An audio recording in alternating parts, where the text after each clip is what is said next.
Yeah, dude, I'm excited you came out here, bro. Yeah, this is season 6, so I'm glad you're a part of this one Season 6. in particular. Yeah, and it's crazy we didn't get you out here sooner. It's just like in my mind, I was just like, oh, dude, like let's do a documentary. Like, why would we do a podcast for both of them, and then also like a documentary? Like, why not just do the documentary and like do it super dope? But the thing is, making the documentary, I kind of realized like,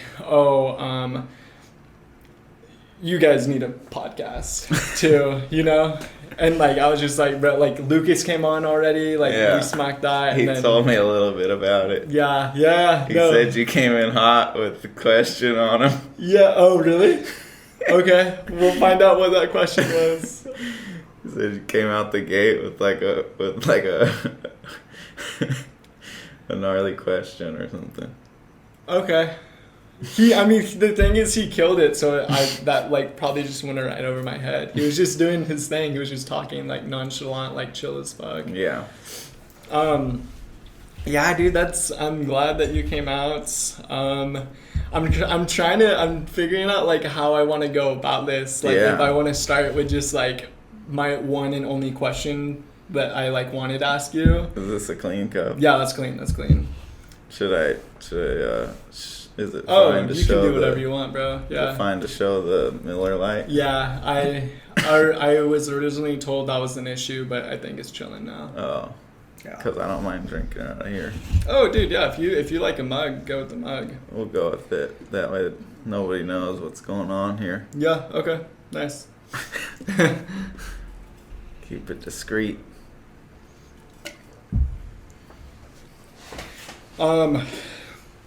Yeah, dude, we were floating down the river, and I was like, which way are we floating? We were floating down the Salinas River, and I was like, we were in this like group with like all these inner tubes and shit, and I was to his older brother Lucas, I was like, yo, which way are we floating? And his older brother Lucas is like, oh, we're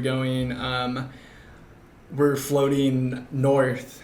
And then he was like that's kind of weird, we're floating downstream going up north or whatever.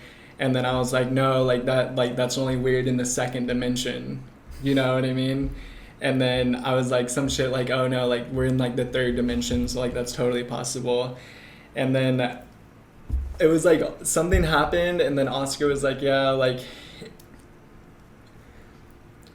everything that's real, you can't, like everything that you perceive, like smell, see, touch, or feel, or the whatever the fifth one is,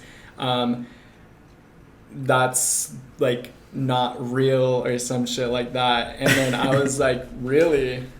And then there was like this like long awkward like pause, not awkward pause, there was just like a pause. I was like, wait, what do you mean by that? And then people are like talking, having conversations and stuff, and literally like 40 seconds later, Oscar is like not even looking at me. He just kind of like looks away, and he's like, really? And then I heard you say that, and I was just like, okay, so this kind of goes to my theory of like what reality is. And the thing is, like, I feel like the only thing reality here is our own perception of what it is. Right. And the thing is, like, you're not real. So what I said is, if you can see it, touch it, smell it, taste it, feel it, it's not real. Yeah, that's what he said. And I'm like, okay, that makes sense. That makes sense in a fucked up like way. And I was just like, dude, like, is the reason that you guys are all here and you guys are created in my own reality, is that just because like, oh man, this is so hard for me to say, because obviously these I didn't things like, are hard to articulate. Explain. Okay. Yeah. No, and the thing is, I'm gonna get it out, but yeah, pretty much I don't understand how we are here, whether it's God created or it's something else. But the thing is, the origins of us, there's an origins to that. Like, how did that just pop out of thin air?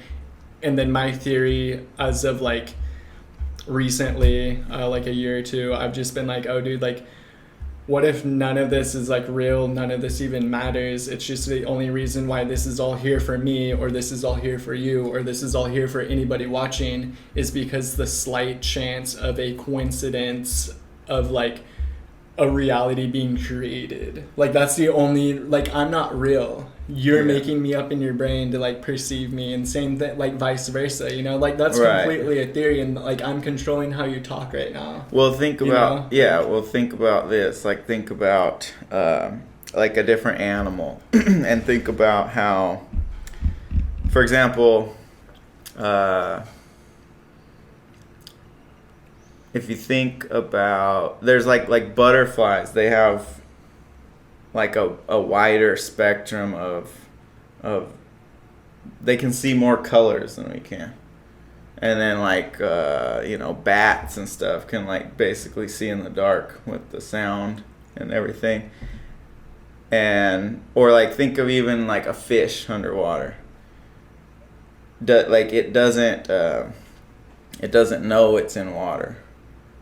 It's just its the natural environment. It doesn't think about the fact that it's in water. And so I guess what I'm trying to say is we can see that these different creatures have slightly different sets of perception.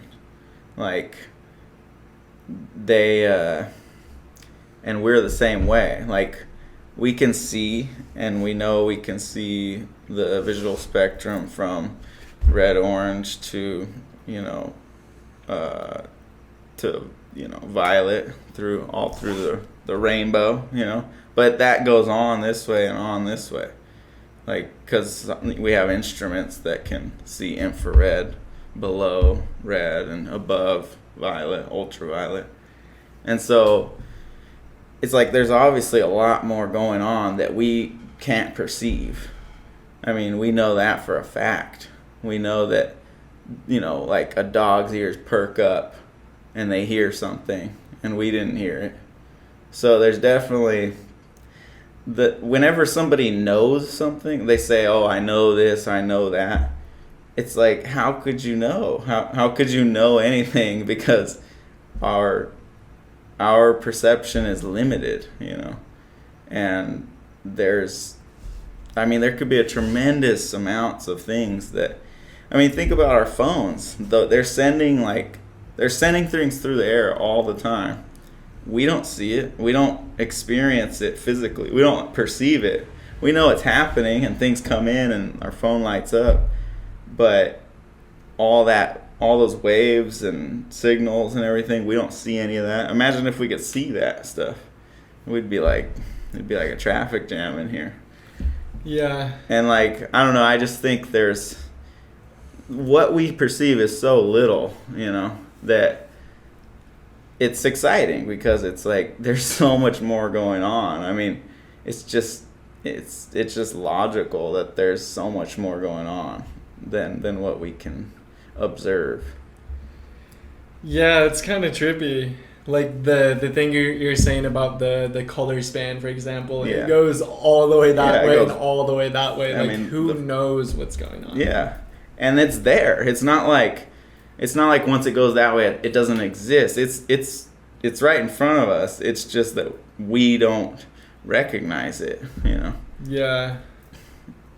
And that's what we do when we look at each other. Like you were saying, is it just that I'm making up you there? I don't think it's that you're just... it's like that's true and it's not true. Because there really is a pattern. Like I see you today and I recognize you. But you're not the same as I saw you a month ago. You're different in a million ways. Like all the experiences you've had since then, all the growth you've had since then. Like your cells have, like some of your cells have died and regained. You've had these changes, but yet I still recognize you. And what do I recognize? Is a pattern. I say, oh, Laser. I call you Laser, but that's just a name. That's just a name for a pattern that I recognize. I recognize you coming on, and it's like, oh, there's you. Yeah. Like, because I think about, does like a cat even really recognize who a human is? Because like we have a cat, and I think sometimes it thinks that I'm my dad, because my dad like pets the cat and brushes the cat and lets the cat sleep. Her name's Tuna, and she sleeps with him. And then sometimes she'll come up to me and try to hop on the bed. I'm like, I'm not Kenny, I'm not my dad. Like, but it would make sense if, because it's like we're not we're equipped for our own species. We can really, we have like a special part in our brain to recognize human beings. So we're very good at detecting like differences between people. But if you took like 5 zebras in front of you, you wouldn't know what the fuck, which one was which, You know how you've heard that thing before, like I've definitely heard it in like a couple science classes, where this is every color but white, so it's white.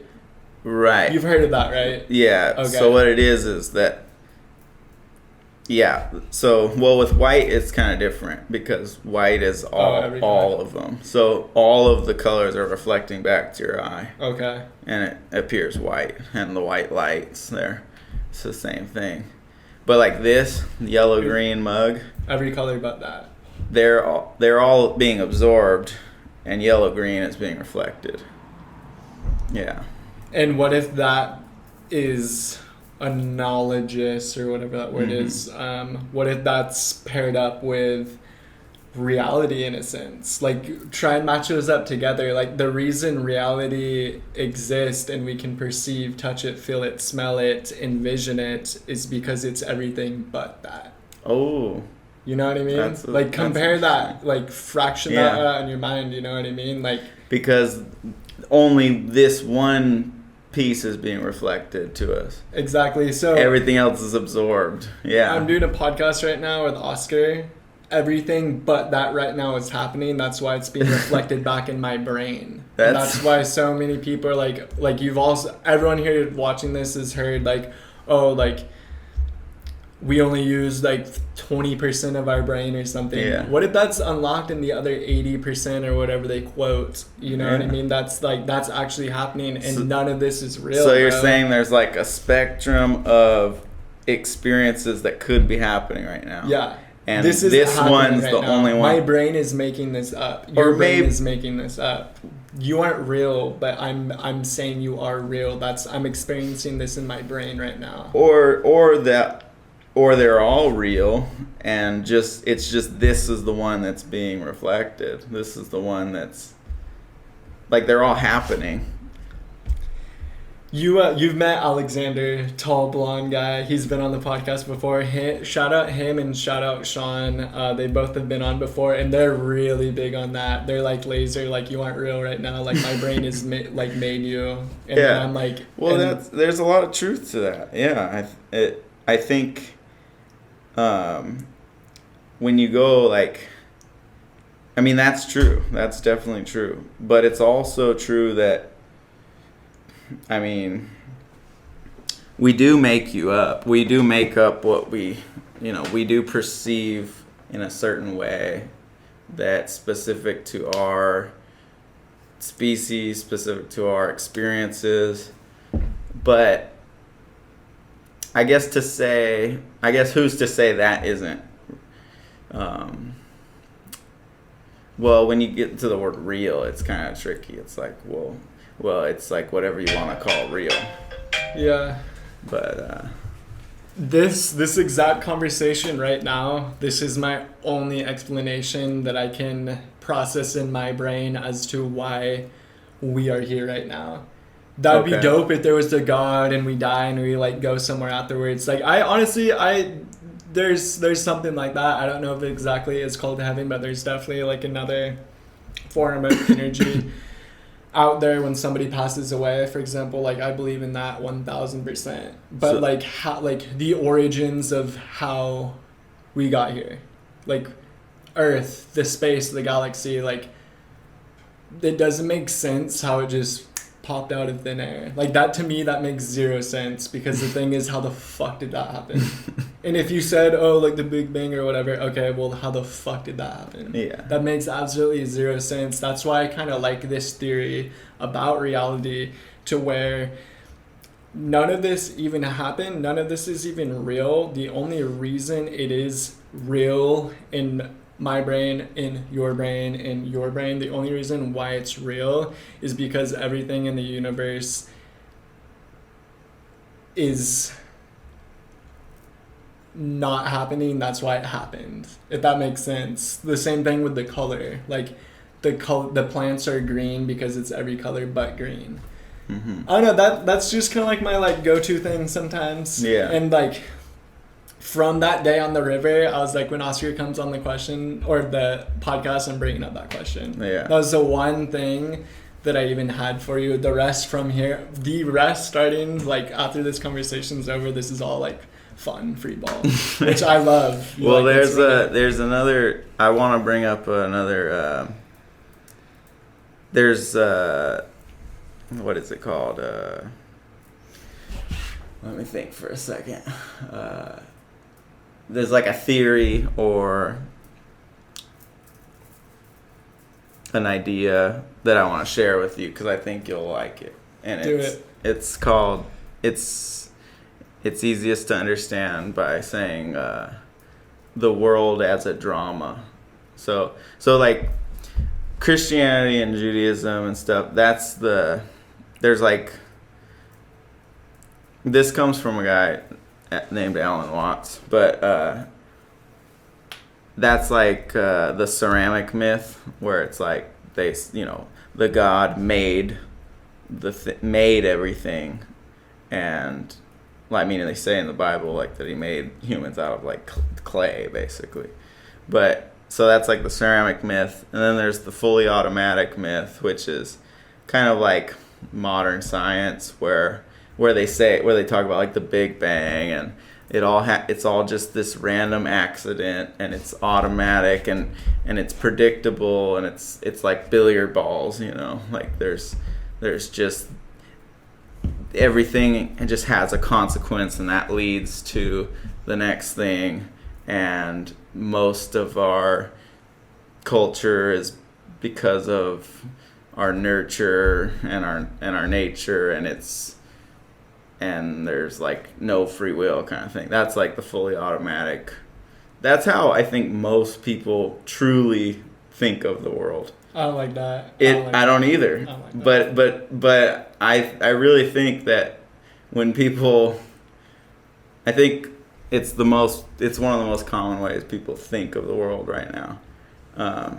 Which is so materialistic. It's very materialistic. And if anybody watching this right now, they're like, no, that's not materialistic. It is. But it is. It's based on material. Is. It's based on material. It's based on physics and material. And it by definition, yeah, it's materialistic for sure. But the third one is the world as a drama. And this comes from...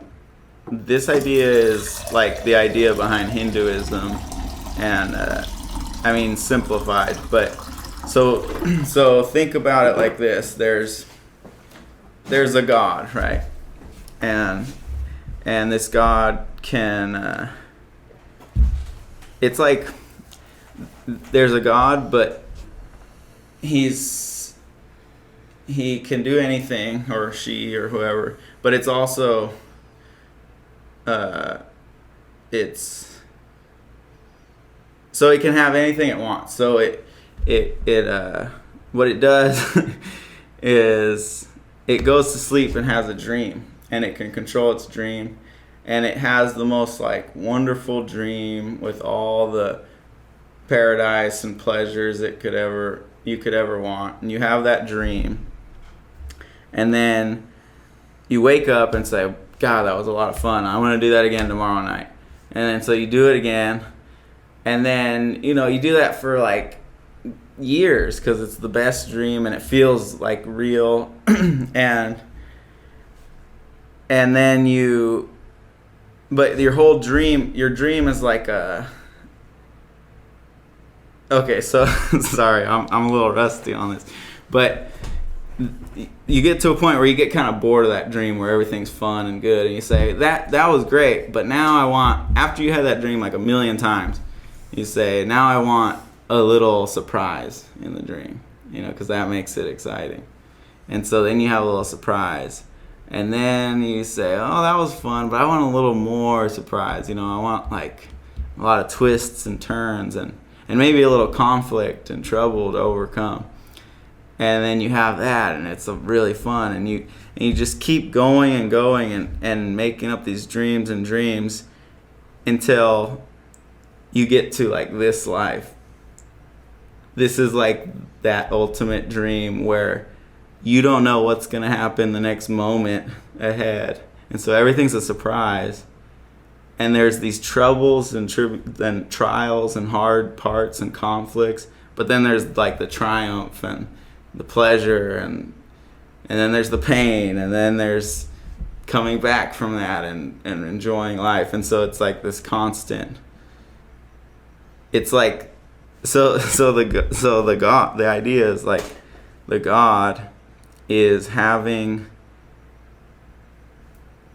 a dream, and it's like playing, but the thing is, it's like, it's all, the reason it's a drama is because when you go to a show, when you go to see a theater or drama and it's a play, you go there and everybody's on stage, it's fake, it's made up, but they act and they put on this show, and it's tear jerking and it's dramatic and it makes you feel, and you end up in tears, and that's just actors on a stage, and the whole time it's real, but you get into it, and you believe, you let yourself believe it.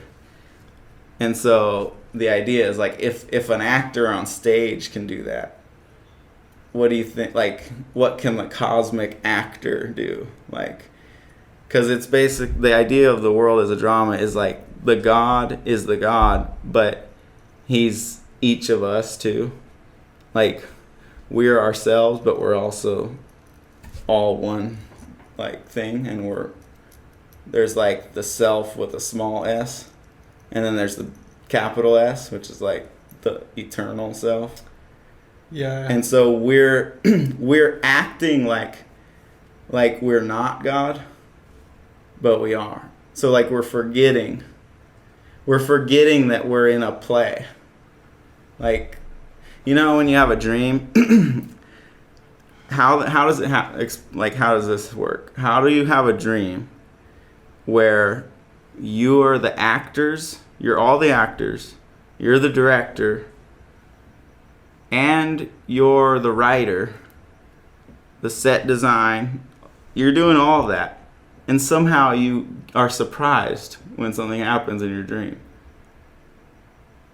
Like, how do you make it up and be surprised and be the audience? It's like you're making it up and you're the audience at the same time.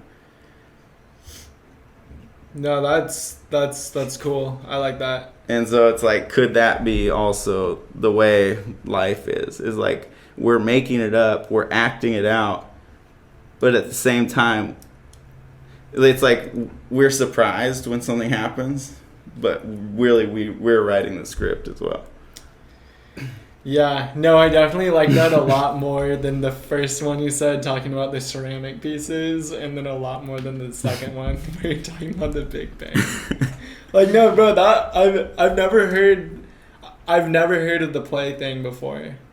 No, that was cool. You explained that so fucking good that like I'm actually like I'm on board with it.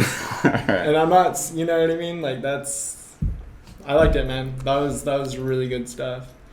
And I could see how talking about stuff like this can make somebody sad, but I kind of find it to be joyful.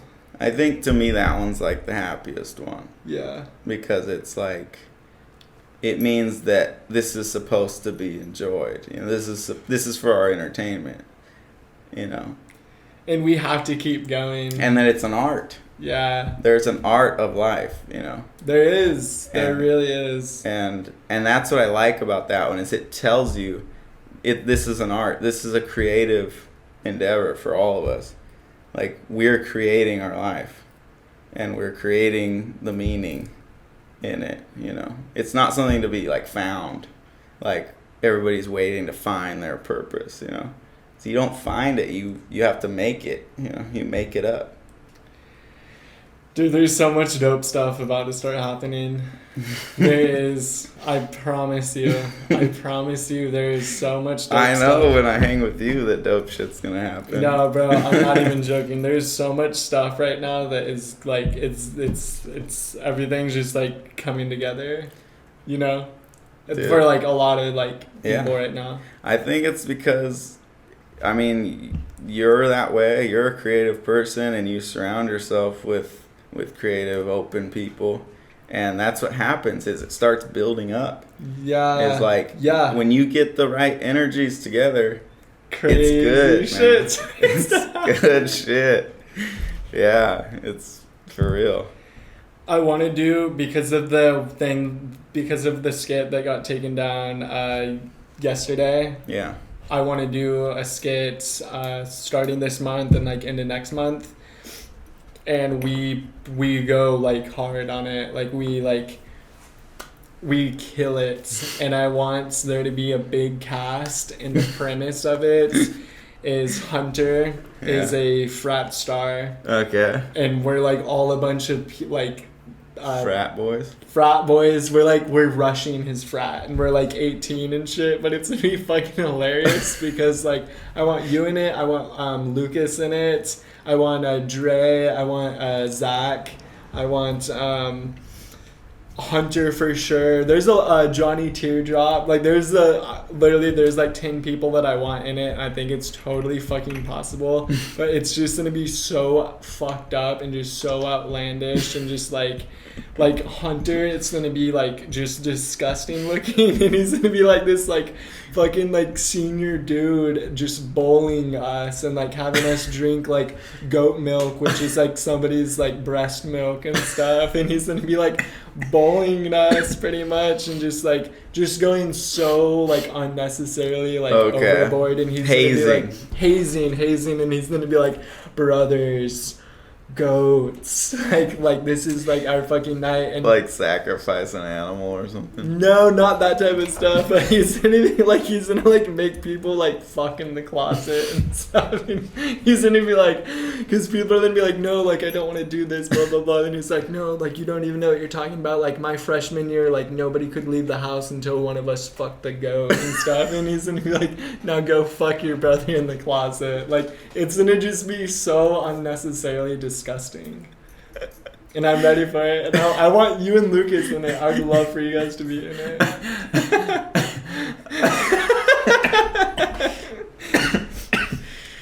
I don't know after the fuck your brother in the closet part.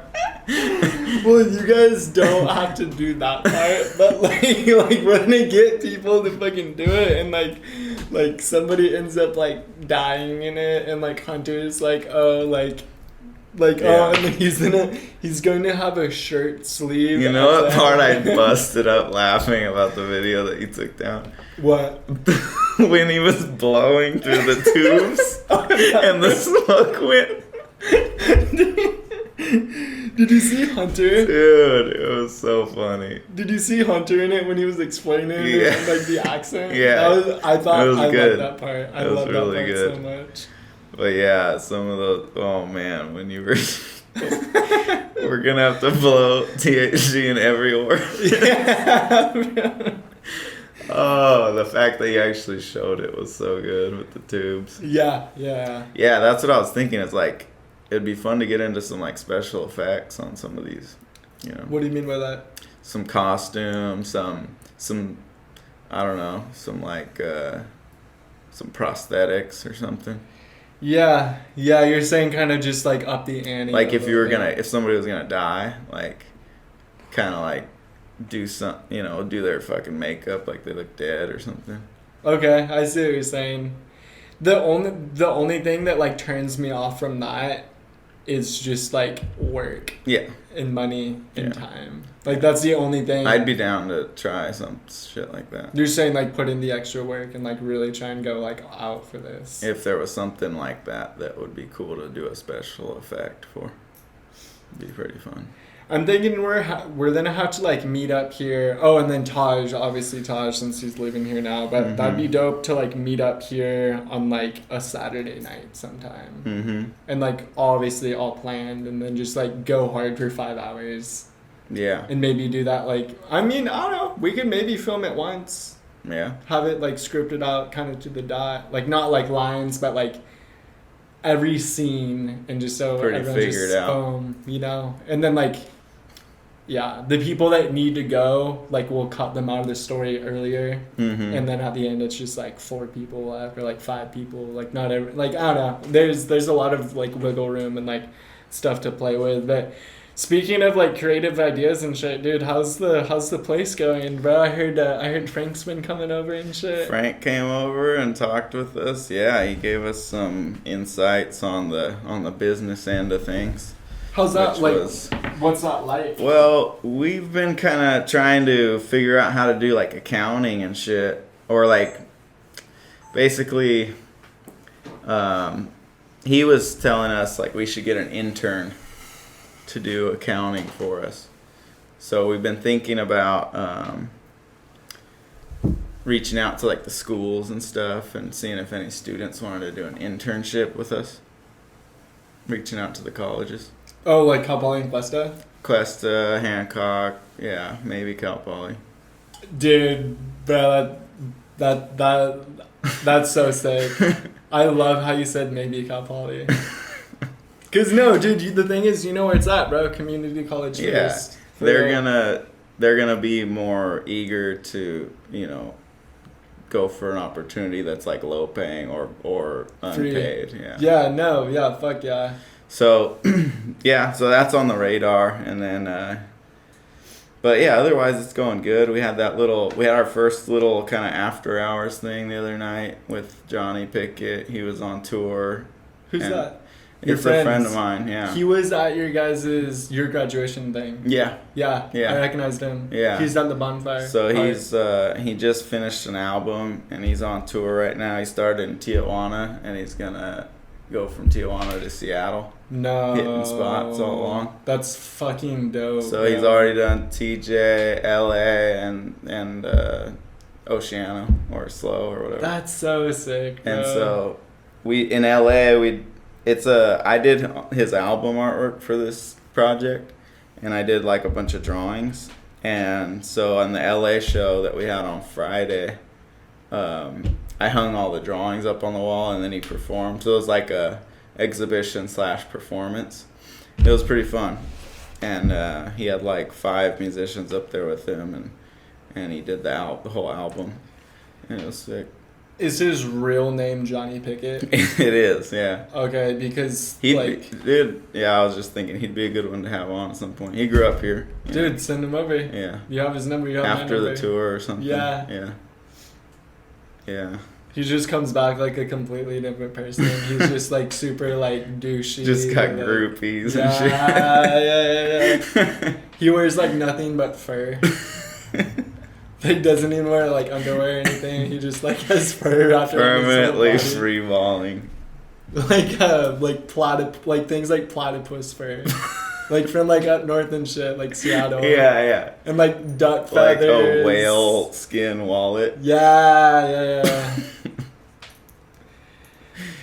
Oh shit. What's next for the? Oh, okay. And just in case anybody that's watching this that has not seen a documentary that I made about Oscar and his brother Lucas, who also has the podcast. Who knows? I don't know if it's gonna be up by the time this one is up. But I made a documentary. It's about Oscar and Lucas, and Oscar has this place, no pun intended, but it's called The Place. And that's a portion of the documentary. but pretty much it's this dope place in Oceano, and it's like Oscar works there. He's in my eyes, he's kind of like one of like the founders or like godfathers of it, or like one like I don't know, the person who connected me to it and brought me there, and I love going there. And he's like a key holder, and just like come check it out. Yeah, no, and we will definitely like pop this up on the place screen. on PCH. I love it, man. I love it. Arts organization.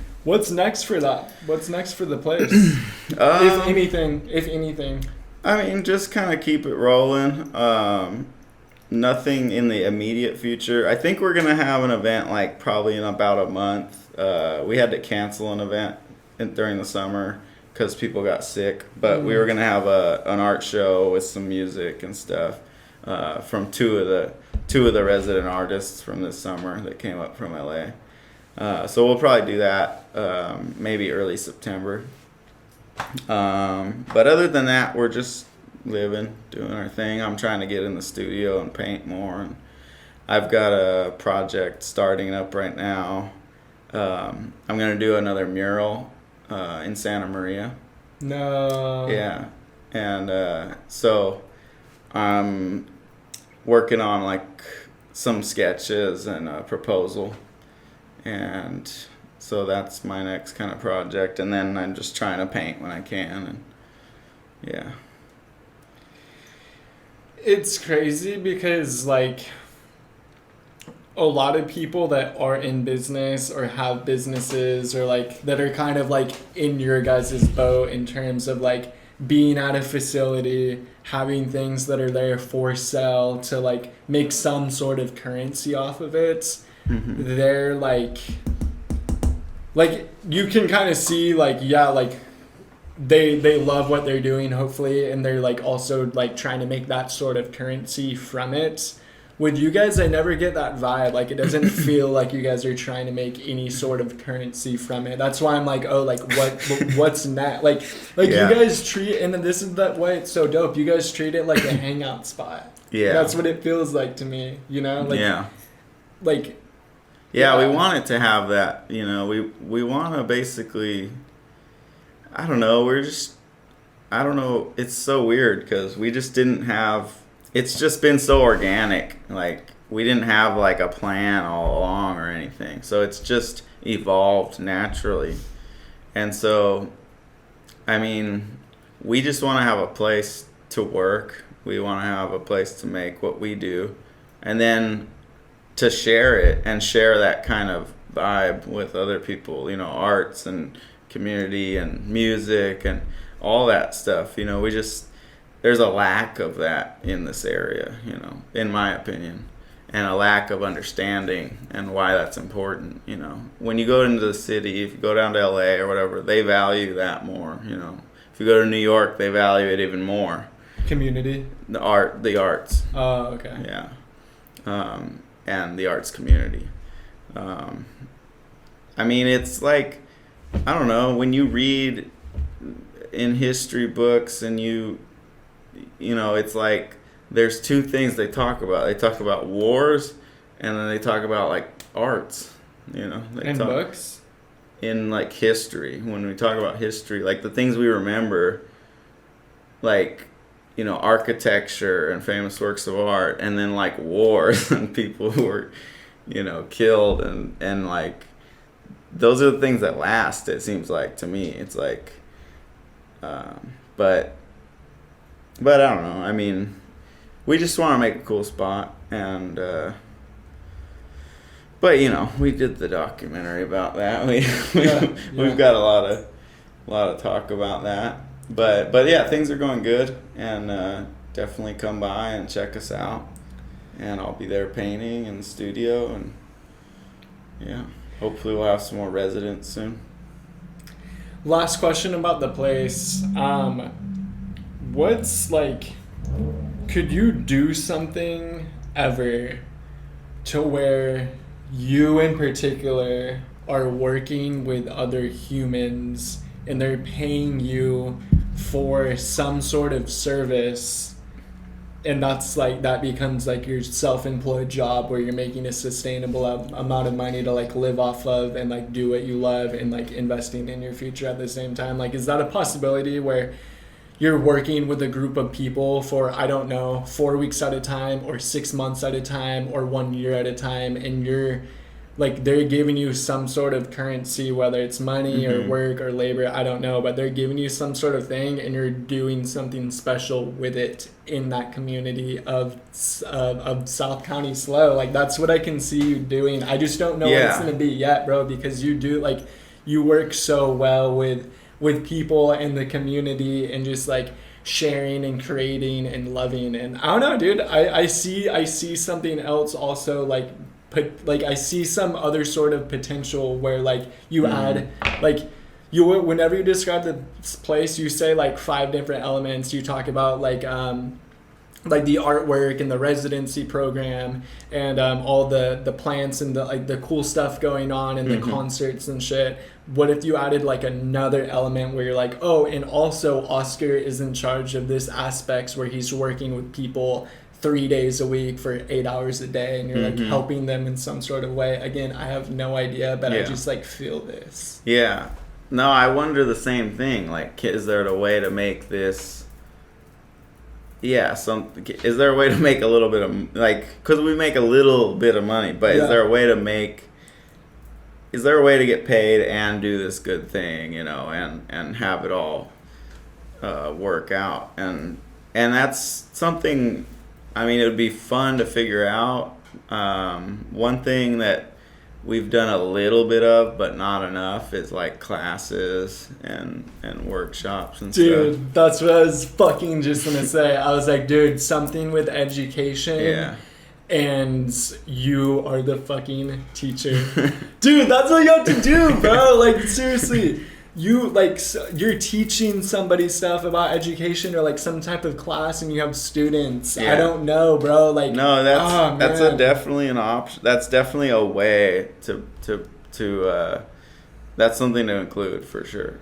And you're not, like, it's not just you drawing on a canvas and them also drawing on a canvas. That's, like, a very small portion of it. And that goes the same for, like, clay and ceramic shit as well. But, like, you're also teaching them, like, core values of life. I don't know, dude. So in that mural project I was talking about that's coming up, I actually agreed to do, like, a teen mentorship with it. So I'm going to, like, I'll probably meet like 3 times with like a group of teens and like kind of talk them through like the process of how I get like the idea to do the mural and then some technical things, and then like maybe on the 3rd meeting like we kind of paint part of it and stuff. And so I've never done something like that, and so it'll be a cool new experience to do. I definitely don't think life is easy for everybody, and there's definitely like a lot of pain and suffering, especially right now. So like something like that, like we got to bring everybody up together. For sure. Yeah, we really do. And I'm all for, you know, education and learning from other people. I mean, that's what we do as humans. You know, we teach each other. That's why we're where we're at. You know, it's like we have that capability to like teach each other skills and pass down knowledge and pass down things, you know. And so I think it's really valuable. I'm just, for me, just because I haven't taught at all much, so I'm like, damn, do I have anything to offer? You know, it's like, okay, you gotta like organize your thoughts, you know, organize what you're gonna present, and so that'll be a new experience. But it's something that I'd like to do eventually, anyways. So yeah. You are 28. Yeah. Okay. And you're from here, bro. Born and raised in Grover. Grover, yeah. And I want to talk about your schooling a little bit. Okay. I have some. You went to Long Beach College or university or something. Yeah, Long Beach State. Yeah. How do you like that? University. It was great. Long Beach is a great school, especially the program I was in, the painting and drawing program. Super good program. A lot of good faculty, and they're kind of like all retiring right now, which is crazy. Like one of them retired this semester, and then a couple more are kind of getting ready too. So it's gonna change, but it's been a good program for a really long time, and hopefully the guy who's still there, who's the head of the painting department, hopefully he'll get the chance to hire some really good new people.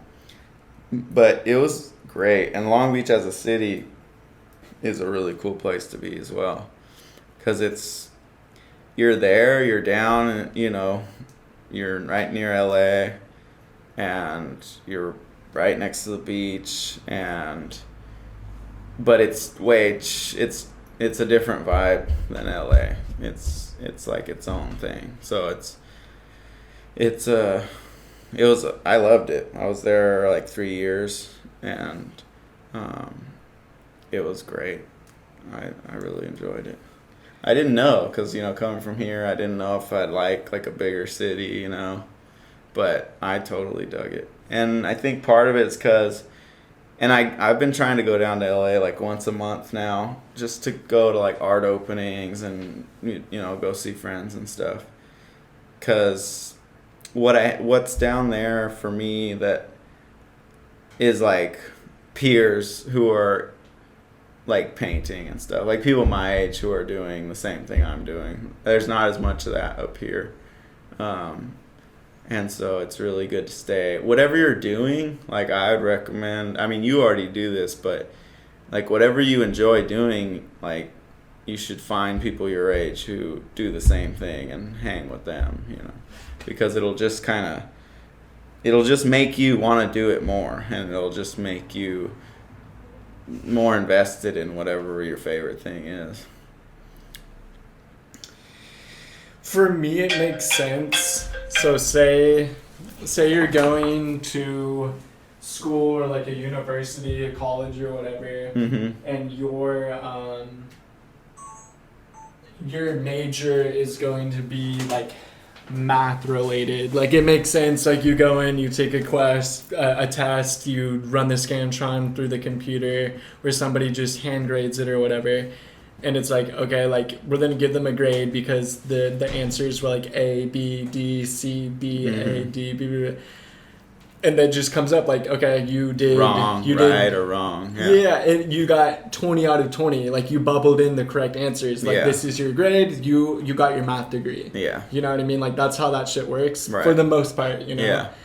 Thing is, what I've never understood with art, you're not bubbling in A, B, or C or D. So how the fuck do you get a passing grade or a failing grade if art is like for the most part opinion? Yeah. Right? Yeah. That's a good question. It does depend a little bit on the class. Like there are some classes that are a little more, what would you say? Like they have more specific requirements. Okay. And then there are some that are very like open, like how would you grade it, I think what it really comes down to is like teachers mostly grade on,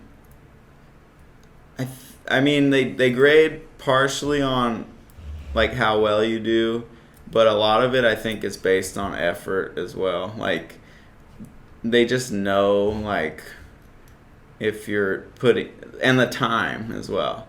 Like the thing about an art piece or a project is like a person who's experienced you can tell by looking at something how much time somebody put into it, Yeah. And so I think that comes into play a lot.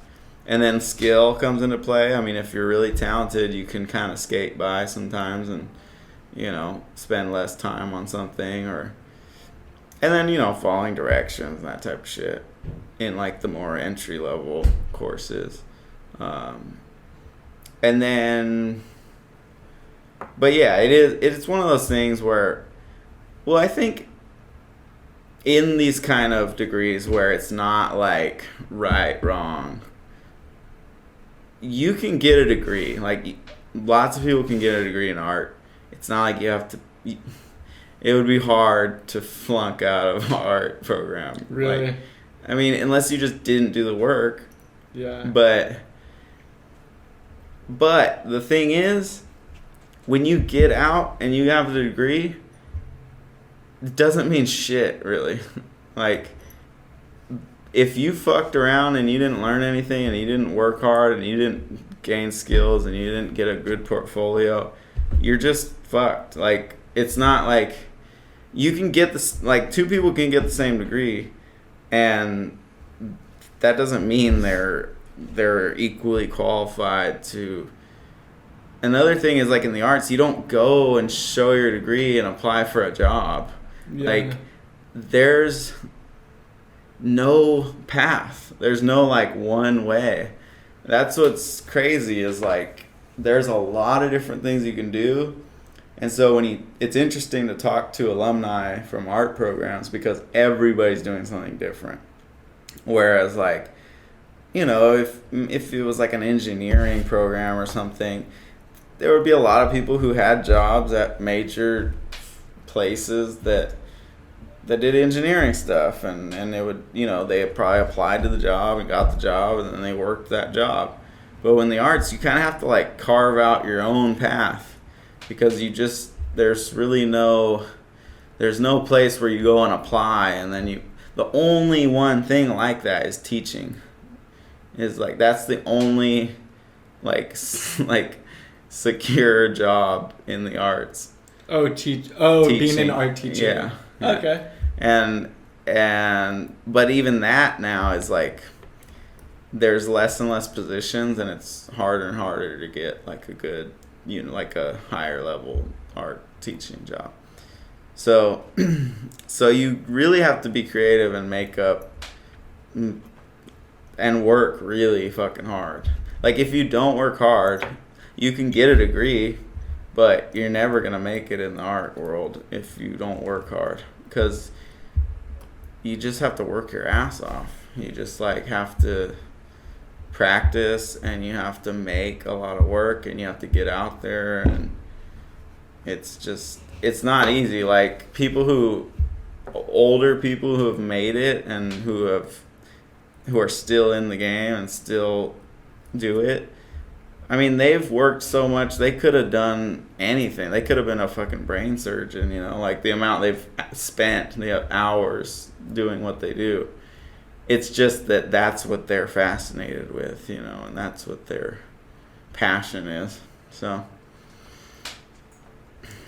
the degree in the art world, I mean, it's really about, like, what you do and how hard you work, and not really about the degree.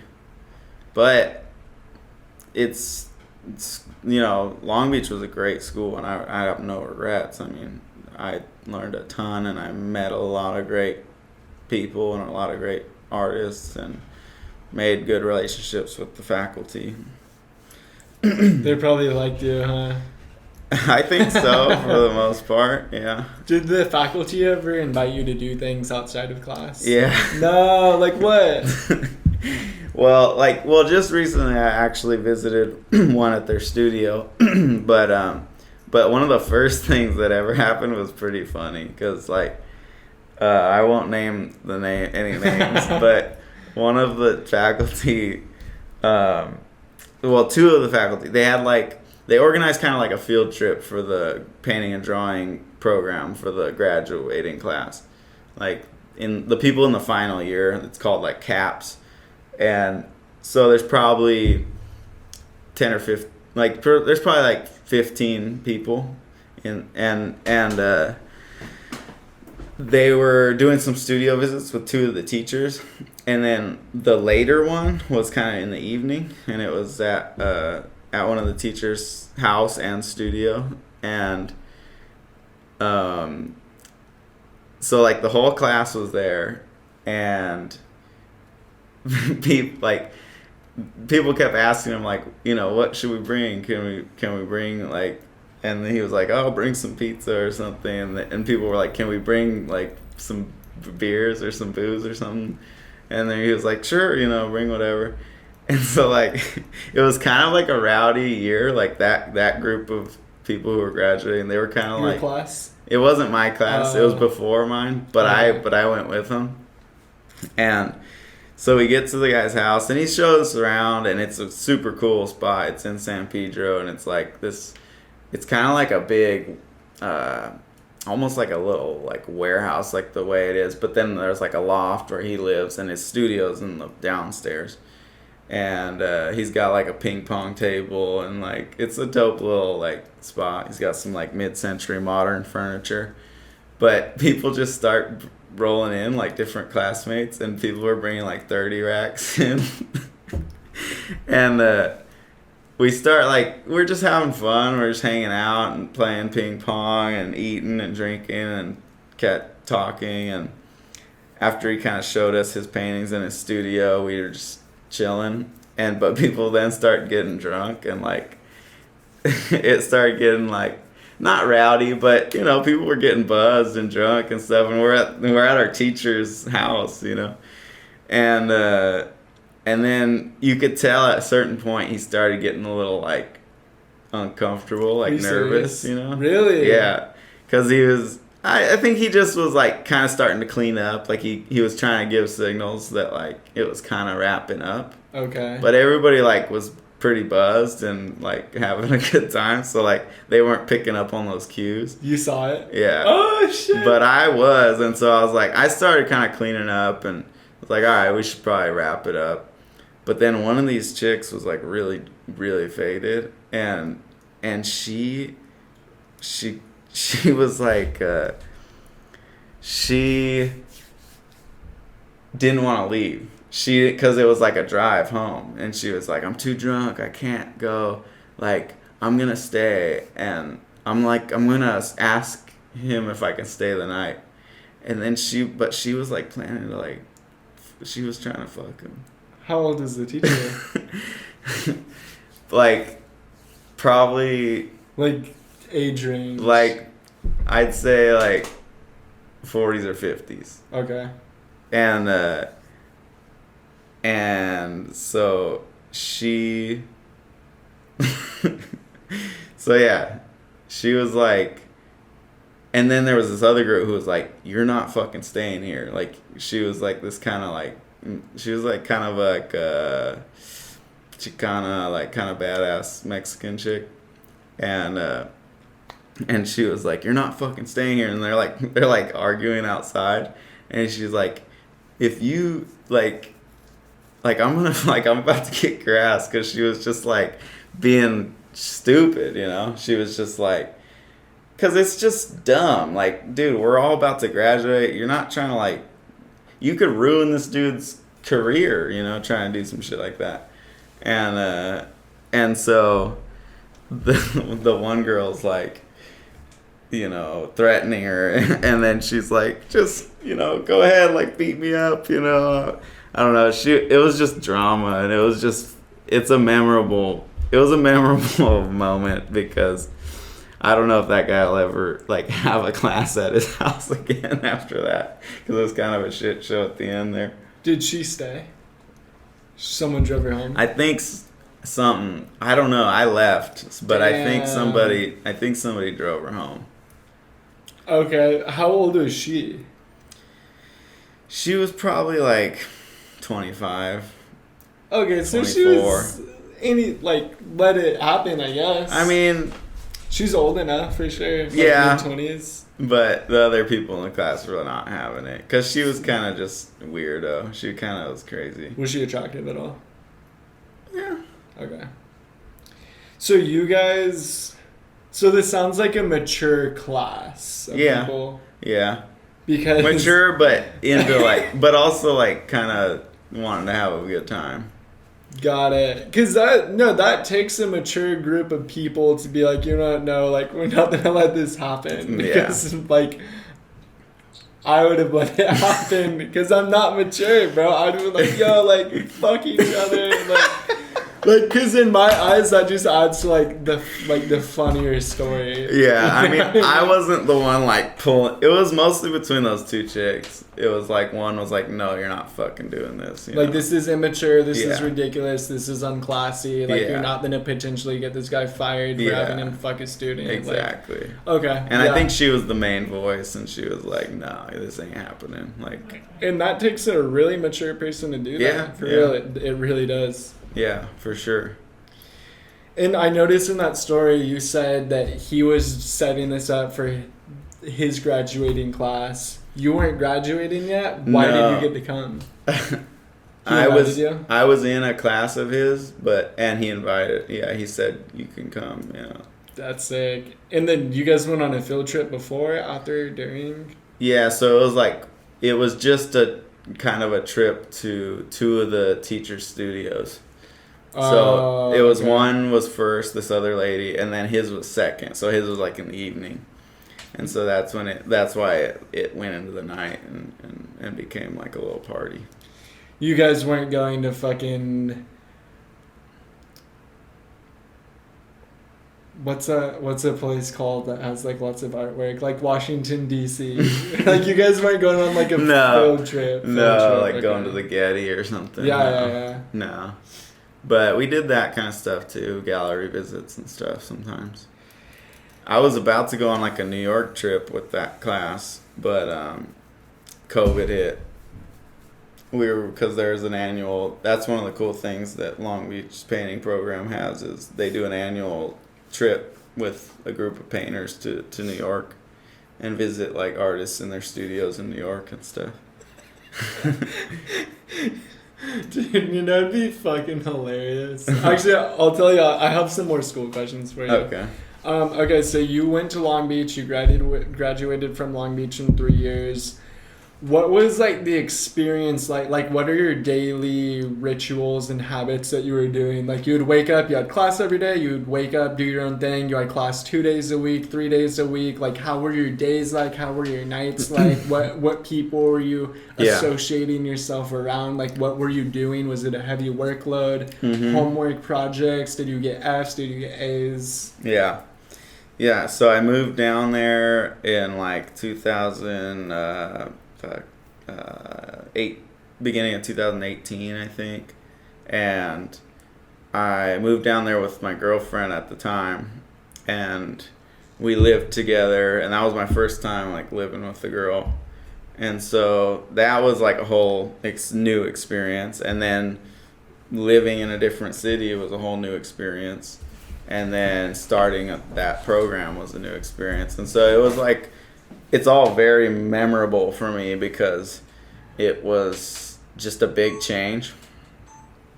So it was a big change, and daily, so once I'm going in school, it was like wake up, breakfast, coffee. I took the bus a lot of times to school. So I lived in like downtown Long Beach, and I would get on the bus. I would walk to the bus, hop on. It was like a around 20 minutes bus ride just through the city. And what I like to do on the bus is get out my sketchbook and draw people on the bus. And in Long Beach, it's always a lot of good characters on the bus. So it was really fun. I would either like read or draw. I just prefer that, like, rather than driving all the time. Plus, parking's like always a bitch on campus. And so I would also ride my bike sometimes to school. But get to school, depending on the class, that would change everything. I might be starting out in, say I was in life painting class. There was a great teacher named Yuji. He was like this older Chinese guy, total fucking master of painting. And so if I was in that class, I'd get there. We'd start at 9:30, and in the middle of the semester, we'd be working from the model. So we'd get there, set up our easel, set up our canvas and our paints, and then the model would come in, stand or sit central in the class, and we'd all be around from like wall to wall set up, and they'd sit and we'd start painting, or we'd continue on whatever painting we were working on, and it's like a 3-hour class. So the models sit 25 minutes, take a 5-minute break. During the 5-minute break, teacher would say, all right, let's go out in the hallway and look at the homework. And our homework would be like a self-portrait or something from the mirror painting. And so we'd lay them out in the hallway, and for the 5 minutes that the model was taking a break, we'd look at some of them, and he would talk about some of them, what was wrong, what was right. And then go back in the class, okay, model's ready, go back, paint more, 25 minutes, 5-minute break, go out and grade some more of the paintings. And so that way you're getting to see your peers work, what they did on their homework, how well they did. And that's one of the reasons, like, it's so important to be in person. You get to see people's work in person. You get to see, oh shit, they're doing really good. Man, that makes me want to, like, step my game up, And then you get back, and then you're painting next to a person, and you're painting with the teacher behind you, or you're drawing. Because those life classes, I think, to me, they're the most memorable. It's just a really important experience, and it's one of the best ways to learn how to draw and paint. Is to draw and paint a live human being in front of you. There's just nothing else like it, because you're trying to translate three-dimensional object onto a two-dimensional substrate. And what you're really doing, like you were talking earlier about dimensions, you're going from 3 dimensions to 2 dimensions. You're not just copying. Copying something would be to make a clone. Like, we don't have the materials to copy the model. The model's there, and you have to translate. You have to articulate the form on a flat surface, And so it's a good challenge. And, like, I don't know, I feel like there's kind of pressure when you have your peers and the teacher there. It's almost like you're performing in a way. And so, yeah, that would be like a drawing or a painting class. And then I'd probably go to another class. I don't know. I had to take like general eds and stuff too. But I would do pretty long days, and I would do like 4 days, probably 4 days a week. And then for probably half the time, or most of the time I was at Long Beach, they had a thing called Sunday Model Session. So I would go to school on Sundays too in the evening, and there would be a drawing session. That was a 3-hour drawing session that was only $5, and we had a model, and I would just go there to practice and draw more, because I was just trying to get better. And having all those Sundays, that's just extra practice throughout the years. Mm-hmm. And you can draw, bro. You can fucking draw. I'm okay. What's your specialty? Drawing, ceramics? Drawing and painting. Okay. Yeah. Would you say you're like decent at ceramics, or you're like, you still feel like you have so much, like you can do like way better potentially? I mean, I know the basics of ceramics, and I just don't do it as often as I do drawing and painting. It's just a different kind of thing. It's 3D, and but I really like it. I'd love to do more. Yeah. I think once you learn one thing, you can kind of go to different things and really have almost the same capability in another. Like, I don't know, I feel like I could do pretty much anything I wanted with clay. I would just have to learn how and figure it out. But I don't know, it's like I wouldn't say I've like mastered anything, but there's a certain level that I've gotten to in drawing and painting, and when you learn something well enough, it's like you can kind of translate that to different disciplines, to different mediums.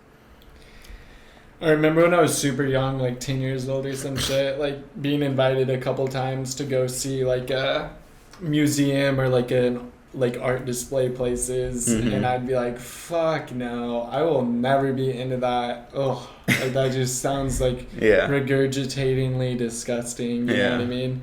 But now it's like I'm like older than 10. Yeah. You know? And it's like, dude, like I want to get like potentially like high as fuck and like go look at this art because it looks beautiful. Yeah. You know what I mean? For sure. And you just find something you like, you know, and just, you know, you just.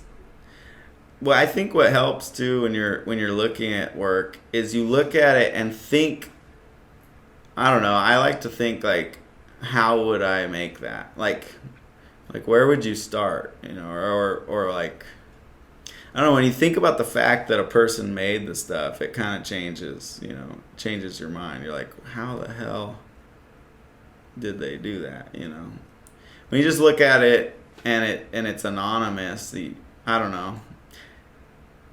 I guess just keeping in mind that somebody made that, and then they made all those intentional choices, and I don't know. I was almost the same. Like I really didn't appreciate.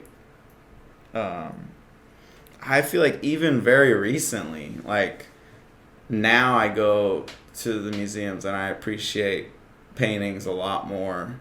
Even when I was painting though in the early years, I really didn't like paintings that much. Like my mind was pretty closed off. And then I made enough of them that I realized, holy shit. Like I realized what goes into it, and I realized like the creativity and the innovation and the difficulty to do some of the things that I had seen before, and then I started appreciating it more. When I see creative arts, it definitely makes me feel some sort of like love and emotion. Like especially seeing your guys' stuff at the place, I just like I feel joyful and I feel happy and I feel like emotions of like love. You know what I mean? Like, is that normal? I think so. Okay. Yeah, I think that's normal. Okay. Because it is love, you know, somebody's putting their love into an object. It's like, yeah, you're putting energy into something that will kind of stay there, you know. It's like when you have a really good day and maybe you do a lot, that you can remember that day. But like when you make something, it's like recorded into that object, so it kind of carries a certain amount of. I feel like it's kind of like it holds on to that energy, you know. It's like because you put it there and you get to keep it and look back and see the evidence of the work, you know.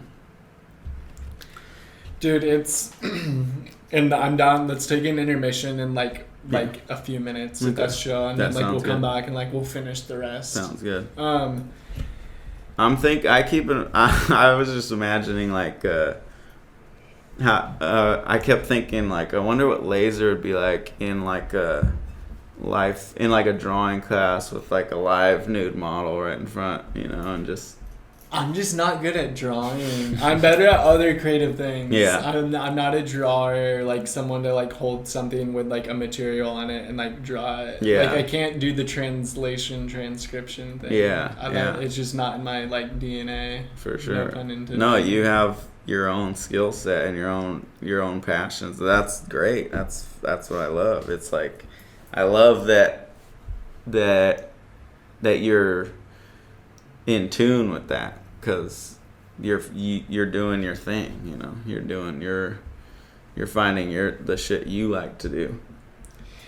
Dude, before I die, I really, really want to go on a trip with you and Lucas somewhere. Dude, like, I really want to so bad. We should do something soon, man. Dude, that'd be like going to another country type shit. Okay. You know? But like, who knows if Lucas could even get like a month off work, or like me, or like you. Like that's a hard request. Yeah. Like, hey, let's. Well, you could even do like, I mean, depending on where you go, You could do a little less than a month. You could do. I feel like if we're gonna go somewhere, we gotta fucking send it. Yeah. Like 30-day minimum, right? Or like 25-day minimum. Yeah. I don't know. Yeah. Maybe that's me being like overzealous. No, that's good. I'm into it. I like longer trips too. Like I don't like to be, cause I don't like to rush from thing to thing. I like to feel like I lived somewhere for a while. You know. I couldn't go somewhere for 6 nights. Right. Fuck no. No. Because then it's like, what, like... And it's more cost effective the longer you stay. Yeah. Dude, it's definitely like one of my lifelong dreams to have millions of dollars and to have some sort of... Like, you guys are not like my employees because that sounds so negative. Like, it has like a negative connotation behind it. Like, working for someone, like being someone's boss. No, like, I want to have millions of dollars and like... pay like pretty much the entire friend group in all sorts of like creative like outlooks, whether it's like like fucking like dude, like get to the point where like, oh hey, like I'm gonna borrow, like we have a fucking like a warehouse and like offices and there's like other people like working there with us and shit, and like a big ass like garage, and there's like tons of parking, and there's like like a beautiful office, not like gray and dull and boring, but like a fucking lit office with like big ass speakers and strip lights everywhere and just like fun and food and just like everything. And then like we're doing shit, like we make plays and we make movies and we make skits and we make artwork, and we're like hella in touch with the community, and we have studios and we have rappers and we're making music videos and we're doing this and that and that and that and that. Like imagine Hunter in a fucking play with like a white wig on and he's like doing like Shakespeare stuff. That would be, dude, the thing is, bro, we would kill that shit. Dude, I think. Yeah, you want to be like a patron of the arts and like a leader of the arts and like a director, and that's fucking beautiful, man. I totally full support of that dream. That'd be crazy though, but obviously for any of that to happen, that's not, I don't need $100,000. I need like millions of dollars. Yeah. Millions of dollars, because I have to like people have to be getting paid well to stop what the fuck they're doing. Yeah. You know? Yeah.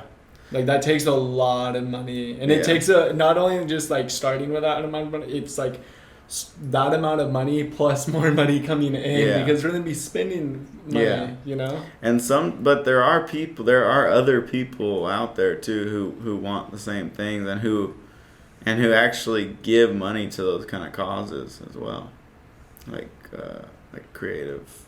That's one of the things that like I need to learn how to do with the place, is like get donations and get fundraising and stuff, because there are people out there who want to support the arts and want to, you know, support things like an artist residency or like that kind of thing, and I don't know, some people do it successfully. It's I don't really know how, but I don't know, maybe we'll figure it out at some point.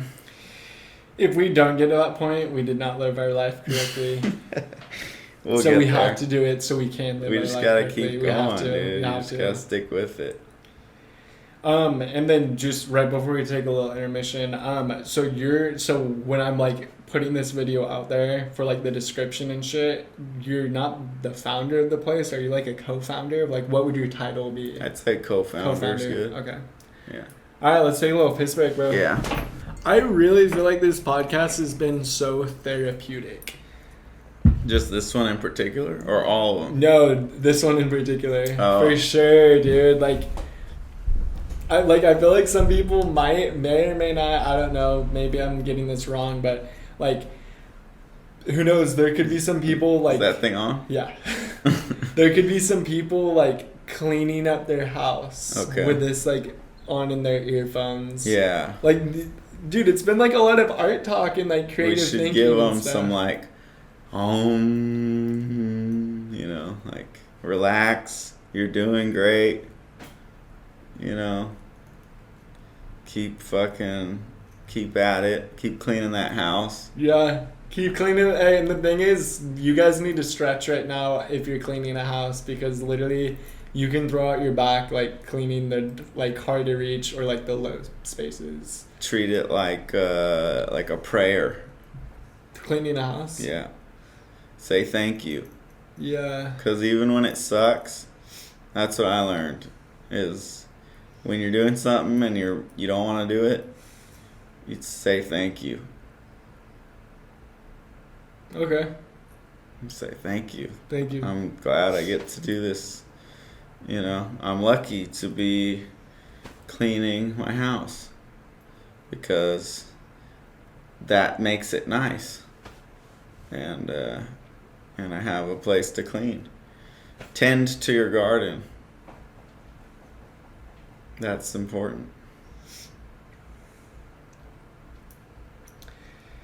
This is the last thing that we kind of got going, and I was like, oh, we gotta bring this up. And I'm not gonna like, initially I was like, oh dude, I'm gonna go with this approach. But the thing is, this entire podcast tonight has been like, for me, such a vibe, such like a chill, like kind of like reflective vibe. Like, I'm gonna do my best. Like, obviously you're gonna know my opinion because I'm gonna say it, but I'm not gonna go super deep on my opinion. I'm just gonna give you the information of what happened, the situation, and it's not gonna be extremely detailed and shit, but I'm gonna lay it out there just to but you're gonna help me do it because you were there, and it's gonna just, we're just gonna lay it out there, and not be, I'm not gonna be crazy. You can do whatever you want, you're my guest, but I'm not gonna be extremely opinionated on it. I'm just gonna say what happened and like go. Is from it there. Your opinion on shaved pussies?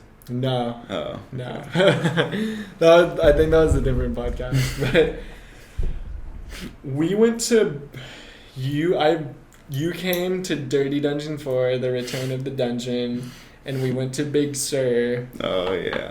And our initial spot, the spot we love to go to, the spot like dope people showed me. Shout out if you're watching this, you know who you are. They showed me this spot, and then like we've been doing our dirty dungeons at this spot. This spot has such good energy, high energy to like crazy energy.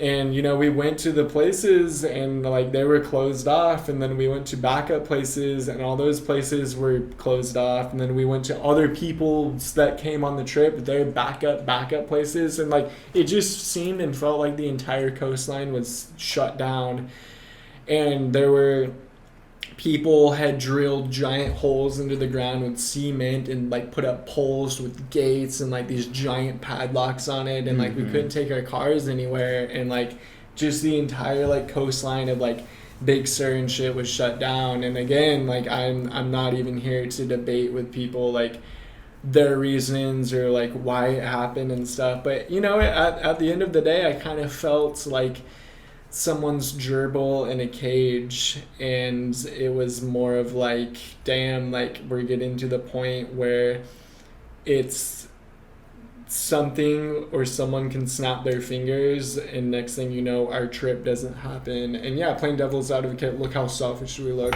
Oh, like we didn't get to go camping, boo-hoo. No, it's, I think it's a little deeper than that, and I think there's this slippery slope attached, and I don't, it's kind of, be aware that people can totally close down public places to where you can't drive your cars on it for not life or death reasons. Like those weren't life or death reasons why it wasn't why it was closed down. Right. So let's end the podcast on that. Obviously you're gonna get your turn to talk now, but like that's the last subject I want to end this podcast on without like being too hateful, because like it can be a dark subject. Like, why is this now closed down? Why can't I drive on this road that was beautiful to drive on a week ago? Yeah. But now there's a giant gate and no one will let me drive on it, even though it was a road that I used to drive up all the time and park and go camping,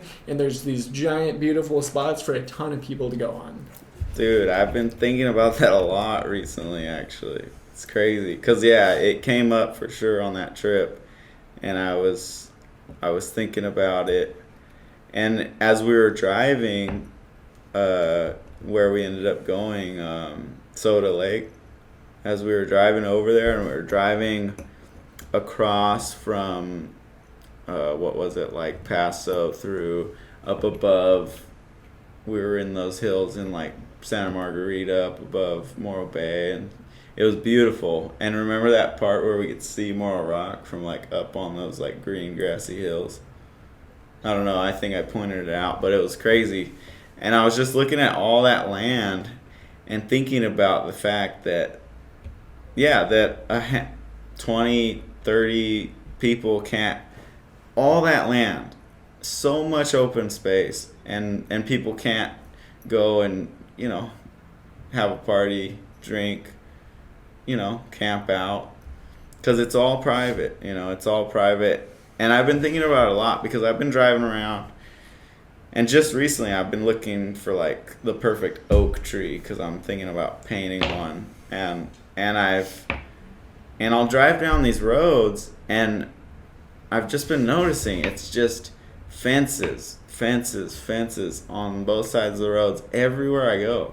It's like, and it's all no trespassing, and it's all, I just start thinking like, I mean, at a certain point, it's like, I mean, where, nobody's out there. It's like people are never out there, but there's all this private property that's no trespassing. People can't go on it, and it just makes me wonder, like, at a certain point, is everything just gonna be owned? And then if everything's owned, what if you don't own anything? Where the fuck do you go? You know, like, what do you do if everything's owned and you don't own anything, and all you can do is travel on these roads, and people say, just move it along, you know?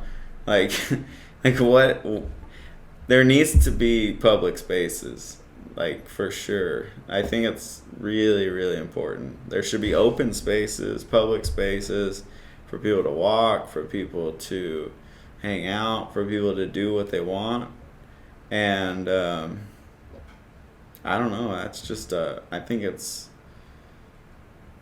just sad because I see all these places, these huge vast amounts of land that are fenced off, and they say no trespassing, prosecutors will be violated, and I go by these places time and time again, and there's never anybody there. And so whoever owns it, they're not there. They're just, but their neighbors will call the cops if you're on it, or they'll shoot you or whatever, you know. And it's, I don't know, it just seems, it doesn't make a lot of sense to me, I guess, you know, that all this, and there's so much space and it's not being tended to. People own it, but I mean, imagine if we had a culture where, I mean, I think back to like the native people here, because what they did is, you know, they didn't individually own land, but they took care of the land. They like tended to the things. They would, like, if it got too overgrown, they would like burn it down, or they would, like, you know, take down the weak plants and let the strong trees and the strong plants grow. You know, it's like constantly working and tending to all this land. But since everything's private and everybody lives in these condensed areas, and then all these open spaces are owned by, I don't know, people who own a bunch of other open spaces, they don't tend to that land, and they don't, and then it's not being utilized really. I mean, there might be some cattle on it or something, but I think it's really important for people to have a place to go and let loose a little bit. I mean, what's the harm in, like, you know, what, 30 of us going out and just having a good time in an open field or something? It's better that than we're getting drunk in the city and driving home and, you know, killing somebody on the way home. You know, it's like, I don't know. I think open space, I make that a big priority. Especially just getting back from that backpacking trip. I was out there for like a week, and my head, when I got out of that, it was like so cleared, you know. Everything becomes, I don't know, it's become so much more harmonious, like, and you just don't care about the things you cared about when you walked in there, you know. by the end, it was really funny. There's this little story when we got out.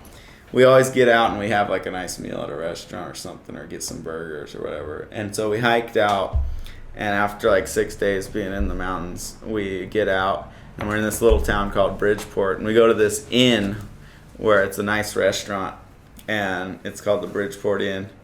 And we're there, and we're eating dinner, and it's kind of a fancy place. There's like a nice tablecloth, and we've all got big plates of food, and it's a rainstorm.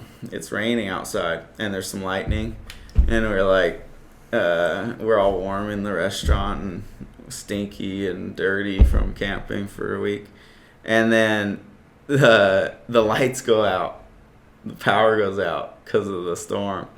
And it's pitch black in the restaurant. We kind of start laughing, and I pull out, because I was camping, I had my headlight in my pocket, and I pull it out and turn it on, and then we're like eating by my headlight in this fancy restaurant, and it was so funny, and like we just at that point we felt more comfortable. We're like, oh, this is how we've been eating for the past 6 days, in the dark and shit, like, and. There's just, you just care less about, I don't know, it's just easier to have a good time. I feel like we get so, I don't know, our standards get so high, I guess, when we're living the way we do, and we just always want more and more comfortability, and I don't know, I guess I'm kind of getting off topic, but I'm a big fan of open spaces, and freedoms, and I do think it gets harder and harder to find a place to go be by yourself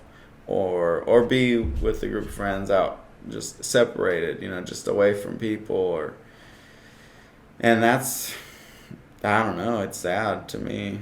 I mean, that's like some of the most fun times is just getting away and having some privacy or some freedom, and going to beautiful places. It does something to your DNA. It's going, yo, hold up. It wasn't always like this. Yeah. You know what I mean? It's going, yo, like, you have ancestors. This shit's embedded in your fucking DNA. And like, when you're having that moment, when, I don't know, I have those moments all the time when I'm out in nature, like some of my favorite moments ever, but like, you really feel it. Like, you feel your origins of your whole life and your whole like reality. It does. Stuff. It like makes a lot of sense. It makes complete sense. It's like you walk, you eat when you're hungry, you fucking go to sleep when it's dark, you wake up when the sun comes up. You know, it's like, it's easy. It's like, it makes so much sense.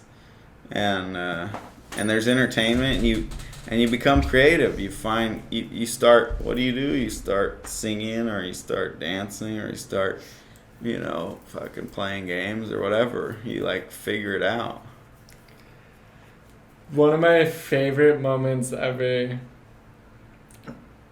and this is like the last thing I have to say, but one of my favorite moments, like, it wasn't even a crazy moment, but it was just one of those small things. It was like, oh man, I think it was Dirty Dungeon 2 or 3. Oh fuck, no. It might have been 1 actually. But it was just to say, dude, the Dirty Dungeon I went to, amazing. So much fun. It was a lot of fun. I'm just saying it was I just want, before you go on, I was like, that was great. No, thank you, bro. I appreciate it. One of the first 3, I really forgot which one. I really couldn't even tell you, but there was this moment where we were at Salmon Creek. Yeah. It was just our squad, and like, if you thought the group we went with was big, dude, I want to say there was like one of the first 3 in 2019, dude. There was like way more people, bro. Like, way more people, way more good chaos, way more like amazing like vibes and energy. Yeah. But we were at Salmon Creek. We were all together, and you know that fucking like waterfall, and you can like kind of like climb up a little trail, and there's like the boulder and like the rocks, and there's like the waterfall, and you can like stick your head like under it, and like the waterfall just beats on you. I'm not saying like way up in the watermouth head, Yeah. where it's like actually like a legit like hike up to it. I'm saying like the part where there's kind of like a big swimming pool. Okay. Like the classic photo that everyone puts on their fucking Instagram. I haven't been there in a while, but yeah. I was butt ass fucking naked, and this is like middle of the day. People are like walking by. I'm butt ass naked, no clothes on. I have like,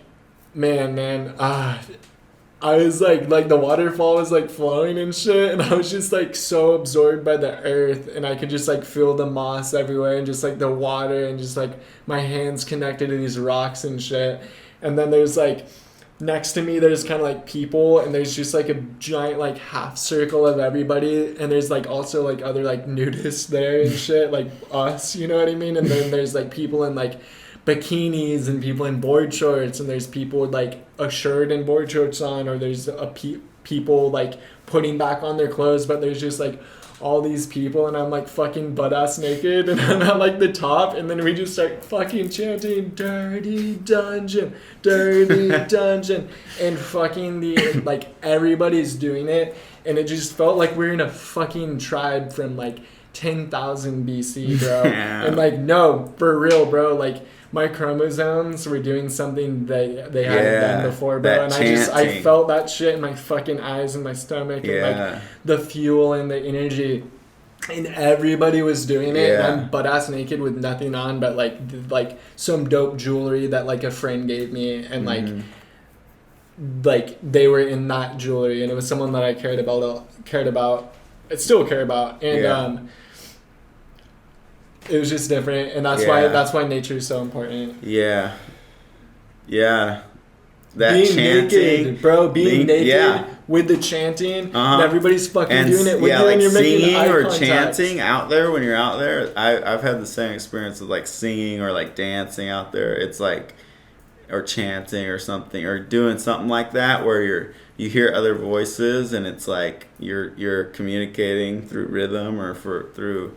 And that is powerful for sure. You feel, I wonder what that is, you know, because you feel like you have this community around you, and everybody there is like together, you know, whereas like when you're in civilization, there are like strangers, and you're not all on the same like wavelength, you know. Some people might be like going to work at some fancy job, and some people might be homeless, and they don't even have the same world, you know. But when you're out there with like a smaller group, everybody's like understands, everybody shares like the same reality at that point, you know. And then chanting or something together, it's like you're all in the same, you're in the same rhythm, you're all in the same idea, wavelength, and it is a special feeling. I've had similar things, but that's a cool story, I like that. It was just crazy because it was like at the top of everybody's lungs, and it was like everyone is like trading. That's intense. Like when you just hear people yelling like that in rhythm, it's an intense sensation. It's human being shit. Dude, let's end it there, man. I appreciate you coming on. A great time, amazing time, dude. Let's fucking go. Keep doing what you do. Oh yeah, I appreciate you, bro. I really do. Thank you. Much love.